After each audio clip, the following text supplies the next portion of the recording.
So hi guys, so mao ni siyang adlaw guys na nag-study mi. Grabe na mo study, advanced reading kay para pod makakuha mi og dakong score sa among mga quizzes nga mahitabo. Og kani si sir pod guys, nindot siya mag-quiz because tagaan kani handout sa advanced reading mo niya. Pero lagi dapat aware ka sa mga kaning mga definition, mga kanang answer ana nga question kay random kaayo ang magawas dili ingon nga kanang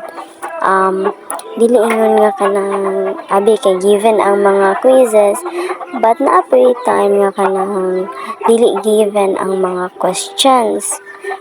So mo nang advanced reading, study, kay para sa dili ka mabagsak kay sus Ginoo ko mabagsak hastang kapuya ra bag yun. O maaro na siya guys, bye bye.